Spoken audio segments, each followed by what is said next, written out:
नमस्कार, मैं हूं अजय। स्वस्थ प्रदेश में आपका स्वागत है। हम अपनी शरीर, त्वचा, आंखों का तो खूब ख्याल रखते हैं।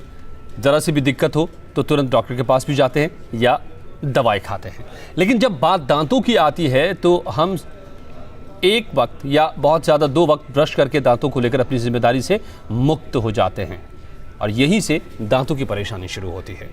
दांत बेहद अहम है हमारे पूरे स्वास्थ्य के लिए, न सिर्फ हमारे चेहरे के लिए, हमारी खूबसूरती के लिए, बल्कि हमारे पूरे शरीर के लिए। कैसे किस तरह की दिक्कतें दांतों से जुड़ी होती हैं, कैसे हम इसका बचाव कर सकते हैं, कैसे इनका इलाज कर सकते हैं। मेरे साथ आज मौजूद है डेंटिस्ट डॉक्टर आस्था अग्रवाल। बहुत बहुत स्वागत है डॉक्टर आपका हमारे प्रोग्राम में। आप पेरियोडोंटिस्ट हैं डॉक्टर आस्था और साथ में इम्प्लांटोलॉजिस्ट भी हैं। डॉक्टर आस्था, हम उनसे पूछेंगे सवाल, आप भी सीधे फ़ोन कीजिए, पूछिए डॉक्टर से सवाल। लेकिन इससे पहले देख लेते हैं ये रिपोर्ट।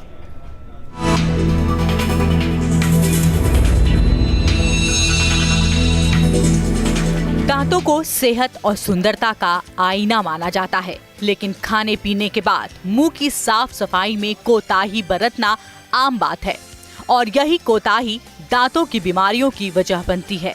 दांतों का नाता सिर्फ खूबसूरती से नहीं होता, बल्कि इसके बिना जिंदगी बेहद मुश्किल हो जाती है। इसके बावजूद हम में से ज्यादातर लोग दांतों की देखभाल को लेकर गंभीर नहीं होते। ऐसे में अगर शुरू से ध्यान दिया जाए तो दांतों की बहुत बीमारियों से बचा जा सकता है। दुनिया में करीब 90% लोगों को दांतों से जुड़ी कोई न कोई बीमारी या परेशानी होती है, लेकिन ज्यादातर लोग बहुत ज्यादा दिक्कत होने पर ही डेंटिस्ट के पास जाना पसंद करते हैं। दांतों में होने वाली आम बीमारियों में दांतों में सेंसिटिविटी होना, दांतों में कैविटी होना, मसूड़ों से खून आना और दांतों का बदरंग होना जैसी बीमारियां सबसे कॉमन हैं। दांतों में जो बीमारी सबसे जल्दी होती है वो है पायरिया। दुनिया भर में 90% से ज्यादा लोग कभी न कभी पायरिया के शिकार जरूर बन जाते हैं। पायरिया होने पर सांसों की बदबू, मसूड़ों से खून आना, ठंडा पानी पीने में दिक्कत और दूसरी कई तरह की परेशानियां होती हैं। हालांकि आदतों में बदलाव आपके दांतों और मुंह के अंदर भी बदलाव ला सकते हैं। जैसे रोजाना 2 बार ब्रश करें, दांतों के लिए नरम टूथब्रश का इस्तेमाल करें, अच्छे टूथपेस्ट का इस्तेमाल करें, बहुत देर तक ब्रश ना करें। इसके अलावा खाने पीने की आदतों में बदलाव भी आपके दांतों की सेहत सुधार सकती है। जैसे मीठी चीजें कम खाएं, सोडा, कोल्ड ड्रिंक से भी परहेज करें, सिगरेट, तंबाकू का सेवन बंद करें। ये कुछ छोटी छोटी सावधानियां और आदतें हैं जो आपके दांतों को न सिर्फ सेहतमंद बल्कि उन्हें सुंदर भी बनाए रख सकते हैं।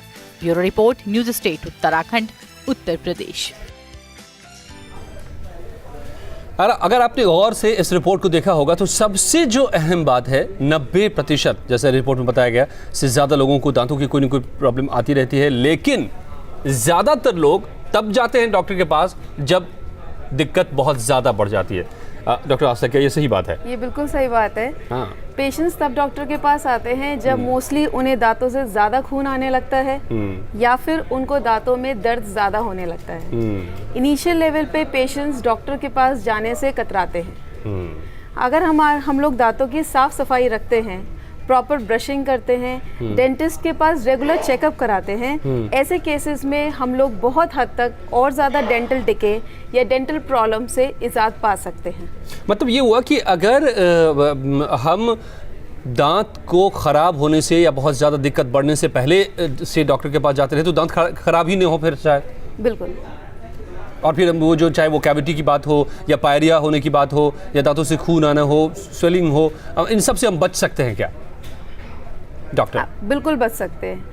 अगर आप डेंटिस्ट के पास रेगुलर चेकअप कराते हैं तो बिफोर आपकी प्रॉब्लम ज़्यादा प्रोसीड हो, आपके अभी दांत में एक छोटी सी कैविटी है, इससे पहले कैविटी आगे प्रोसीड हो, उसमें इतना पेन होने लगे आपको कि आपको उसमें रूट कैनाल कराना पड़े या आपके दांतों में गंदगी डिपॉजिट है वो इतनी बढ़ जाए कि आपको उसके लिए पायरिया का इलाज लेना पड़े, उससे पहले अगर आप डेंटिस्ट से मिलते हैं तो नॉर्मल स्केलिंग से, जिसको हम क्लीनिंग या सफाई कहते हैं, मुंह की सफाई कराना, दैट इज स्केलिंग, या हम सिंपल फिलिंग से आपकी प्रॉब्लम को उसी समय उसी वक्त उसको रोक सकते हैं। अगर प्रॉब्लम एग्जिस्ट करती है और आप डेंटिस्ट के पास विजिट नहीं करते हैं तो वो प्रॉब्लम आपकी बढ़ती जाती है, आपके मसूड़ों से खून आने लगता है, आपको कुछ समय बाद मसूड़ों में जलन होने लगती है। कुछ पेशेंट्स को दिक्कत होती है कि उनके दांत हिलने लगे हैं, क्योंकि जब पायरिया की परेशानी आपको होती है तो इनिशियल लेवल में ये हमारी बॉडी का इंडिकेशन होता है कि आपको एक डेंटिस्ट विजिट ज़रूरी है। आपके मुंह से स्मेल आने लगती है, आपके मुंह से खून आने लगता है। अगर उस लेवल पे आप डेंटिस्ट से मिलते हैं, अपना ट्रीटमेंट कराते हैं, तो आगे हम पायरिया को उस लेवल पे रोक सकते हैं। लेकिन अगर आप उस लेवल पे भी डेंटिस्ट से ट्रीटमेंट नहीं लेते हैं तो आगे जाके पायरिया और बढ़ता है, जिससे कि आपकी हड्डी गल के दांत हिलने भी लगते हैं। मैं पूछूंगा कि कौन कौन सी ऐसी चीज़ें हैं और इसको कैसे पहचानें और वक्त रहते आपके पास पहुंच जाए। रहमत यार खान साहब काफ़ी देर से इंतज़ार कर रहे हैं। बताइए रहमत साहब, सवाल पूछिए डॉक्टर साहब से। आदाब डॉक्टर साहब। जी आदाब। मेरी प्रॉब्लम ये है कि मेरे दांतों में अब से 18 साल पहले ठंडा पानी और कोई भी ऐसी चीज़ खाने से या गर्म मुझे बहुत तकलीफ होती थी, तो मैं उसका इलाज नहीं कर पा रहा था। फिर मुझे किसी ने बताया कि मैं एमवे का एक टूथपेस्ट है वो यूज़ करूं, और पिछले 18 साल से मैं वो टूथपेस्ट यूज़ करता हूं। लेकिन जब भी मैं वो टूथपेस्ट यूज़ करना छोड़ देता हूं तो मुझे वो प्रॉब्लम होने लगती है। और दूसरी प्रॉब्लम मेरी ये है कि मेरे दांत सीधे नहीं हैं, कहीं कहीं दांत मुड़े हुए हैं और बहुत सारी उसमें झिर्रियाँ हैं।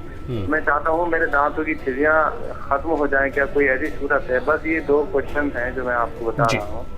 Thank you sir. सर आप अपनी एज बताएंगे, आपकी एज क्या है? जी मेरी 38 है age. 38 age. Okay sir. Sir पहली चीज़ जो आपने बताया कि आपको सेंसिटिविटी की प्रॉब्लम है, सर उसके लिए आप कोई भी मेडिकेटेड पेस्ट यूज़ कर सकते हैं। जैसे आपने बोला आप ग्लिस्टर्स यूज़ करते हैं एमवे का, उससे आपको परेशानी कम होती है।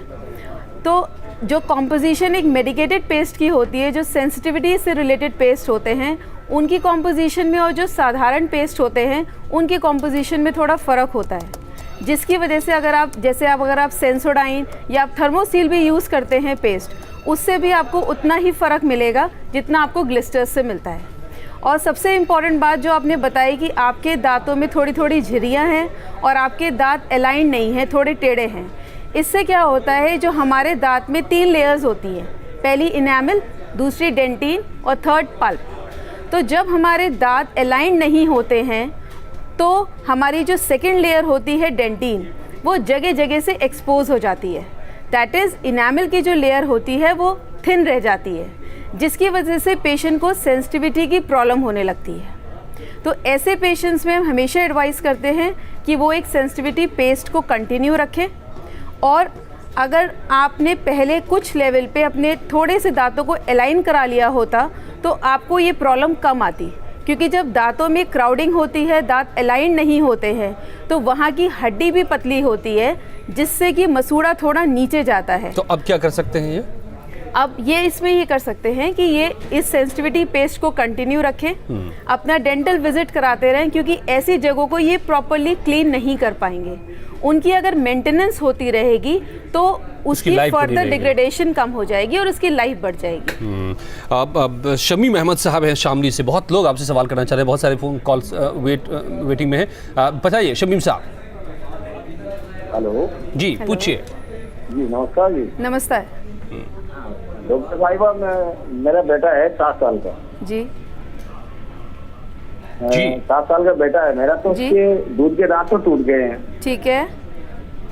और अभी जो दांत टूटा हुआ है उसके ऊपर से दांत निकल के आ रहा है। ठीक है। तो मैं चाह रहा हूँ कि कहीं कोई प्रॉब्लम ना हो, कि वो दांत अपनी जगह ना ले ले, तो उसके लिए कोई उपाय हो। सर देखिए, ऐसी कंडीशंस में आपको एक डेंटिस्ट से मिलना ज़्यादा ज़रूरी है, क्योंकि सर अगर आपके दूध के दांत टूट गए हैं और उसके साथ साथ कुछ ही समय के अंतरकाल में अगर आपके परमानेंट दांत नहीं आए हैं तो अगर आप डेंटिस्ट के पास जाएंगे तो वो आपके दांतों का एक एक्सरे करेंगे। वो आपको ये बता देंगे कि आपके दांत में थोड़ी और डिले है कि नहीं और किस सीक्वेंस में आपके दांत इरप्ट होंगे। अभी सिंस बच्चा सिर्फ 7 साल का है, इसलिए आपको ज़्यादा उसमें कुछ करने की आवश्यकता नहीं है।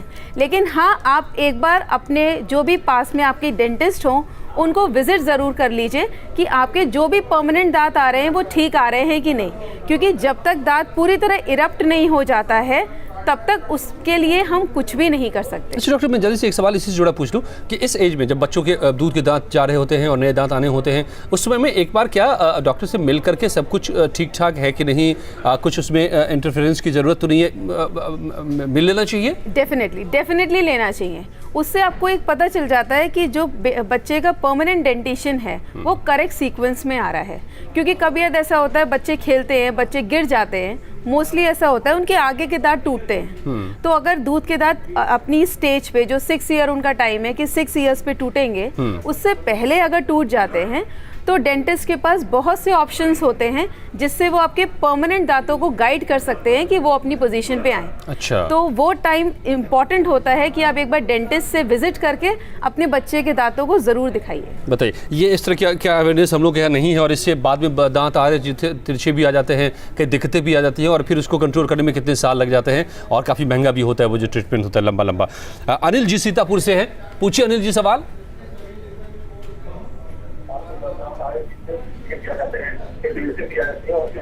टीवी के वॉल्यूम को म्यूट कीजिए अनिल जी, तो बात हो पाएगी।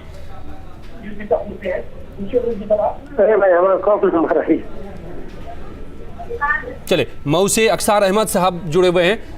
आप लोग से तभी बात हो पाएगी जब अपने आप टीवी के वॉल्यूम को म्यूट करके बात करेंगे या टीवी से दूर होकर फोन के जरिए से बात करेंगे। अक्सार साहब पूछिए। हेलो जी। हेलो जी, बताइए, आपकी आवाज आ रही है अक्सार अहमद साहब, ये बताइए। पूछे सवाल। सर मेरे दांतों में कीट मतलब कैसे जम जाते हैं, तो क्या करूं? क्या लग गया दांतों में? हेलो, क्या प्रॉब्लम क्या हो रही है आपको? मेरे दांत। जी, आपके दांत में क्या? मेरे दांतों में कीट की तरह जम जाते हैं। मैं रोज सुबह ब्रश करता हूँ, सुबह शाम ब्रश करता हूँ, लेकिन कीट बने रहते हैं, सही नहीं होते हैं। तो इसका कुछ उपाय बताएं हमको मैडम। अच्छा। सर, आप पीले रंग के जो एक टाटर डिपॉजिट हो जाता है उसकी बात कर रहे हैं? नहीं, अब लाइन पर नहीं है, शायद ऐसा ही कुछ डिपॉजिट की बात कर रहे हैं कि वो जमा रहता है दो बार ब्रश करने के बावजूद। दो तरह के डिपॉजिशंस होते हैं। एक जिसको हम स्टेन्स कहते हैं, जो दाग होते हैं, जैसे जो लोग मसाले का सेवन करते हैं, तंबाकू खाते हैं, स्मोक करते हैं, ज़्यादा चाय या कॉफ़ी पीते हैं, ऐसे पेशेंट्स में स्टेन्स की प्रॉब्लम होती है। और दूसरा होता है एक पीले रंग का डिपॉजिशन, जो पेशेंट्स आके बोलते हैं कि डॉक्टर साहब मेरे दांत इतनी ब्रशिंग के बाद भी पीले रहते हैं और ये पीलापन नहीं जाता। इसको हम कैलकुलस बोलते हैं। अच्छा। ये डिपॉजिट होता है जब आपकी ब्रशिंग एडिकेट नहीं होती है, आपने दांतों को प्रॉपरली क्लीन नहीं करते हैं, तो इस तरह के कैलकुलस आपकी दांतों पे जमा हो जाता है, जिसकी वजह से आपको पायरिया लगने का भी चांस रहता है और मुंह से काफ़ी स्मेल भी आती है। क्योंकि हम लोग की आदत होती है नॉर्मली हम लोग ऊपर के दांतों को ज्यादा साफ कैसे करें? कहते रहे कि वो 2 बार कर रहे हैं लेकिन फिर भी डिपॉजिट है। The most important thing is कि आप ब्रशिंग कैसे करते हैं। अगर आपकी ब्रशिंग प्रॉपर है, आपको कभी भी हार्ड ब्रशिंग नहीं करनी है। अच्छा। हमारे दिमाग में ये रहता है कि हम जितनी विगरसली और जितनी जोर से ब्रश करेंगे हमारे दांत उतने साफ रहेंगे, लेकिन ऐसा नहीं है। ब्रशिंग आप जितनी सॉफ्टली करेंगे और जितने हल्के हाथ से करेंगे उतना आपके लिए अच्छा है। अपने ब्रश को 45 डिग्री एंगुलेशन पे दांतों पे रखें ताकि ब्रश थोड़ा सा मसूड़े पे रहे और थोड़ा दांत पे, और फिर उसको सर्कुलर मोशंस दें, जिससे आपके जो ब्रश के ब्रिसल्स हैं वो दांतों के बीच में भी प्रवेश करेंगे और जहाँ पे दांत और मसूड़ा अटैच होते हैं वहाँ भी, क्योंकि सबसे ज़्यादा कैलकुलस डिपॉजिट हमारे वहीं पे होता है। अगर हम प्रॉपर ब्रशिंग करेंगे, क्लीन रखेंगे अपने दांतों को, और सिर्फ आगे के नहीं स्पेशली अंदर की तरफ अगर हम क्लीनिंग करेंगे, तो हमारी ये समस्या किसी हद तक अपने आप काफ़ी कम हो जाएगी। इस वजह से इम्पॉर्टेंट है कि आप ब्रशिंग रेगुलर करें, माउथ वॉश का यूज़ करें, बट माउथ वॉश का भी यूज़ आफ्टर ब्रशिंग 20 मिनट्स और 30 मिनट्स आफ्टर ब्रशिंग आप करें। हमारे साथ कॉलर जुड़े हुए रघुवीर सिंह साहब हैं राजस्थान से। अब कहाँ से, राजस्थान में आप कहाँ पर हैं रघुवीर जी, क्या पूछना चाहते हैं? हाँ जी सर, मेरे दांतों में दर्द बहुत होता है। जी हेलो? जी जी, मेरे दांतों में दर्द बहुत होता है, सूजन रहती है मसूड़ों में। मसूड़ों में। वो भी मोहन की तरह। सर आपके दांतों में इतना दर्द रहता है, मसूड़ों में सूजन रहती है, आप एक डेंटिस्ट से मिलिए। इसका मतलब आपके दांत और मसूड़े के बीच में काफ़ी कैलकुलस या गंदगी डिपॉजिट है, जिसकी वजह से आपके मसूड़ों में सूजन है। आपको खाना चबाने में भी सारे दांतों में लगता होगा कि मैं खाना चबा नहीं पा रहा हूँ और मुझे पेन हो रहा है। सर यही होते हैं पायरिया के सिम्टम्स, या जिसको हम पेरियोडोंटाइटिस कहते हैं। तो इसके लिए आपको डेंटिस्ट से मिलना बहुत ज़रूरी है। वो आपकी सबसे पहले दांतों की सफाई करेंगे, फिर वो आपको बताएंगे कि आपका पायरिया सिर्फ क्लीनिंग से वो काफ़ी हद तक रोक सकते हैं या उसके लिए उनको आगे सर्जिकल प्रोसीजर भी करना होगा। जी, अब तो आप डॉक्टर के पास ज़रूर मिलिए और तभी आप मतलब इसका मुकम्मल इलाज हो पाएगा। मेरे साथ अगले कॉलर हैं धीरज जी हैं गाजीपुर से। पूछिए सवाल धीरज जी। हाँ सर नमस्कार। नमस्ते। हाँ जी। नमस्कार डॉक्टर साहब। नमस्ते से। हाँ ये पूछ रहा था कि मेरा एक बच्चा है, लगभग 5 साल का है, हाँ? और बचपन से उसके दांत जो जैसे चॉकलेट वगैरह खा लेता था, जी तो दांत उसका नीचे वाला पूरा दांत जो है जी। सड़ गया है। अच्छा और सड़ने के बाद जो है तो कुछ मसूड़ा तक पकड़ लिया है। अच्छा। और हमने डॉक्टर को भी दिखाया, कई डॉक्टरों को भी दिखाया, तो उसका एक्सरे किया गया। हाँ तो डॉक्टर साहब ने बताया कि ऐसा है कि ये बच्चा है अभी, हाँ। जब ये बड़ा हो जाएगा तो दांत तो उसका निकल जाएगा, फिर पुनः वो दांत आ जाएगा। तो मैं ये पूछना चाहूँ कि दांत उसका आ जाएगा कि नहीं? सर बिल्कुल उनके दांत आ जाएंगे। सर 5 साल की एज में जो दांत उनके प्रेजेंट हैं वो दूध के दांत हैं। दूध के दांतों में बच्चे जब बहुत ज़्यादा चॉकलेट टॉफ़ीज़ वगैरह खाते हैं और स्टिकी फूड खाते हैं तो कुछ बच्चों में प्रॉब्लम होती है कि उनके दांत काफ़ी हद तक डैमेज हो जाते हैं। उसके लिए सर हम लोग उन दांतों का ट्रीटमेंट करके, ताकि बच्चे को पेन ना हो, बच्चे को कोई दिक्कत ना हो जब तक उसके परमानेंट दांत नहीं आ रहे, ऐसी कंडीशन में हम उनके दांतों का इलाज करते हैं और उन दांतों को मेंटेन करते हैं, क्योंकि आपके जो डेसिडुअस टीथ होते हैं वही आपके परमानेंट टीथ को गाइड करते हैं कि वो अपनी एक्चुअल पोजीशन में आए। यानी कि जो दूध के दांत होते हैं वो जो बाद में जो दांत आते हैं, जो जीवन भर रहना होता है जैसे साथ में, उसका रास्ता भी वही तैयार करते हैं। उसका रास्ता वही तैयार करते हैं। डॉक्टर अब मैं कॉलर्स नहीं ले रहा हूँ क्योंकि हमारे पास मुश्किल से अब 1-2 मिनट का वक्त बचा है। मैं कोई ज़रूरी सवाल आपसे समझ लूँ अपने दर्शकों के लिए। कौन कौन सी वो चीज़ें हैं जो लक्षण उभरे आपको तो डॉक्टर के पास चले जाना चाहिए? आपको वैसे तो हर 6 मंथ्स में डॉक्टर के पास, डेंटिस्ट के पास विजिट करना चाहिए अपने दांतों के लिए। लेकिन अगर आपके मसूड़े आपको सूजे हुए लगते हैं, आपको लगता है मसूड़ों में से खून आ रहा है, मेरे मसूड़े लाल हैं, ऐसी कंडीशंस में, या आपके मसूड़ों के आसपास आपको लगता है कि गंदगी बहुत डिपॉजिट है, ऐसी कंडीशन में आपको डेंटिस्ट से ज़रूर विजिट करना चाहिए। अच्छा। कैविटीज़ के लिए अगर आपको दांतों में देखने में लगता है कि ब्लैक स्पॉट्स हैं या सरफेस पे इस तरह के स्टेन्स हैं, तो ऐसे में डेंटिस्ट को ज़रूर विजिट करना चाहिए, क्योंकि ये आपकी केरीज एरिया प्रोन है या केरीज स्टार्ट हो चुकी है। अच्छा। तो इनिशियल लेवल पे आप इसकी फिलिंग कराएंगे तो आपको आगे प्रॉब्लम नहीं आएगी। अच्छा। अदरवाइज ये चीज़ें इस डीप रूटेड होके आपको काफ़ी प्रॉब्लम दे सकती है। अच्छा, आपने जो कहा कि हर 6 महीने में वैसे जाना चाहिए डॉक्टर के पास में, कई लोग पूछेंगे कि इससे तो डॉक्टर को फीस हम क्यों भरते रहे अगर मुझे कोई दिक्कत नहीं है तो। ये आम तौर पे जो हमारे यहाँ धारणा रहती है लोगों की, मैं उस हिसाब से पूछ रहा हूँ। तो आप हमें ये भी समझाइए कि क्यों हर 6 महीने पे जाना चाहिए डॉक्टर के पास, उससे क्या फ़ायदा होगा? मैं बताती हूँ। हर 6 महीने पे इसलिए जाना चाहिए ताकि आपको ये पता चल जाए कि आपको अब कोई प्रॉब्लम होने तो नहीं वाली है, या जो प्रॉब्लम हुई है हम उसको इनिशियल लेवल पे ट्रीट कर रहे हैं। क्योंकि आजकल दांतों की हेल्थ बहुत इंपॉर्टेंट है, सिर्फ डेंटली नहीं, बहुत से medical problems, specially heart diseases दांतों से जुड़ी हुई हैं। तो अगर आप अपने दांतों को मेंटेन रखते हैं तो आप अपनी जनरल बॉडी हेल्थ को मेंटेन रख रहे हैं, क्योंकि दांत से ही आप खाना खाते हो। अगर आपका मुंह स्वस्थ नहीं है तो आपका जो पूरी भी हेल्थ है वो कॉम्प्रोमाइज़ हो जाएगी। इसलिए दांतों का मेंटेनेंस उतना ही इम्पॉर्टेंट है जितना आपके हेल्थ का इम्पॉर्टेंस है। और जो कोई बड़ी प्रॉब्लम दांत में उभर रही हो, जैसे कि आपको कल को जिसके लिए रूट कैनाल ट्रीटमेंट महीनों का कराना पड़ सकता है, जिसका मोटा खर्चा आ सकता है, हो सकता है एक विजिट में अगर आप डॉक्टर के पास जाएं और डॉक्टर आपको कुछ उपाय बताएं और उससे वो ठीक हो सकता है। बिल्कुल, आप सिंपल फिलिंग से उसको ट्रीट कर सकते हैं। सिंपल फिलिंग से ट्रीट कर सकते हैं, बाद नहीं तो फिर महीनों का इलाज और खर्चे से आप बच सकते हैं। तो ये इन्वेस्टमेंट है, अगर आप 6 महीने पे जाते हैं एक बार तो, जो बड़े खर्चे से भी आपको बचा के रखेगा और आपके दांतों को सेहतमंद भी रखेगा। डॉक्टर आस्था अग्रवाल, आपका बहुत बहुत धन्यवाद हमारे साथ आने के लिए इस शो पर। तो मैं समझता हूं कि दांतों की देखभाल क्यों जरूरी है और क्यों हर 6 महीने पे जाना चाहिए और क्यों प्रिवेंटिव केयर जो है दांतों के लिए सबसे अहम है। माँ की हेल्थ के साथ भी ये डॉक्टर अग्रवाल ने हमें बहुत अच्छे से बताया है। आप भी इसको अपनाएंगे, अपने दांतों को स्वस्थ रखेंगे। ये था आज का स्वस्थ प्रदेश। नमस्कार।